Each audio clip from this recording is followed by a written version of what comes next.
नमस्कार, मी ऋषाली यादव सारंग। या बुलेटिनमध्ये आपण बातम्या विस्ताराने पाहूयात। बुलेटिनच्या सुरुवातीला एक महत्त्वाची बातमी।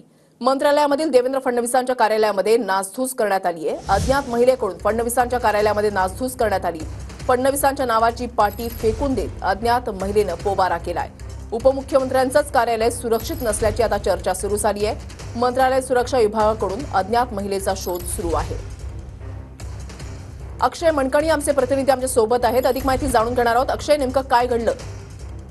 ऋषाली, काल संध्याकाळी 6:30च्या सुमारास मंत्रालयामध्ये 6व्या मजल्यावरती राज्याचे उपमुख्यमंत्री आणि गृहमंत्री असलेले देवेंद्र फडणवीस यांच्या कार्यालयामध्ये एका अज्ञात महिलेकडनं संपूर्ण आरडाओरड करण्यात आली आणि त्याचसोबतच कार्यालयाच्या बाहेर असलेली देवेंद्र फडणवीस यांच्या नावाची पाटी देखील त्यांनी फेकून दिलेली आणि त्यानंतर ती महिला कार्यालयात येऊन आरडाओरड करत होती आणि त्याचसोबतच कार्यालयामध्ये आतमध्ये असलेली कुंडी देखील त्यांनी फेकली आहे आणि तेवढ्यात कर्मचारी त्यांचा विचारपूस करणार तेवढ्यात त्या महिलेने संपूर्ण कार्यालयामधनं पळ काढलेला आहे। काल संध्याकाळी मुंबईमध्ये मुसळधार पाऊस सुरू होता आणि संध्याकाळी 6:30 वाजता मंत्रालयामध्ये वर्दळ देखील कमी होती, कर्मचारी कमी होते आणि त्यातच हा प्रकार जो आहे तो घडलेला आहे।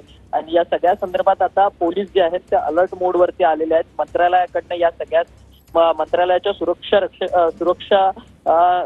रक्षकांकडनं या सगळ्या संदर्भातली अधिक तपास जो आहे तो आता होताना पाहायला मिळतोय। परंतु राज्याचेच गृहमंत्री असलेले देवेंद्र फडणवीस यांच्या कार्यालयामध्ये जर अशी घटना होत असेल तर राज्यातली जनता आणि मंत्रालयातले कर्मचारी हे सुरक्षित आहेत का, अशी चर्चा जी आहे ती आता मंत्रालयातील सर्व कर्मचाऱ्यांमध्ये रंगलेली आहे। त्यामुळे या सगळ्या संदर्भातचा शोध जो आहे तो आता पोलिसांकडनं अधिक वेगाने सुरू करण्यात आलेला आहे आणि या सगळ्या संदर्भातली अधिक पुढील तपासणी पोलिसांकडनं सुरू आहे।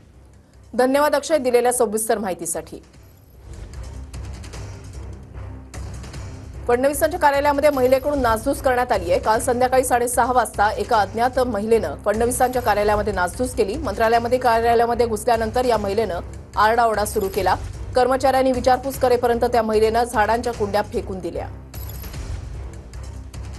महिलेनं दालनाबाहेर असलेली फडणवीसांच्या नावाची पाटी सुद्धा काढून फेकली। पोलीस येईपर्यंत महिलेनं नासधूस करून मंत्रालयामधून पोबारा केला। पोलीस आणि मंत्रालयाच्या सुरक्षा विभागाकडून महिलेचा शोध अद्याप सुरूच आहे।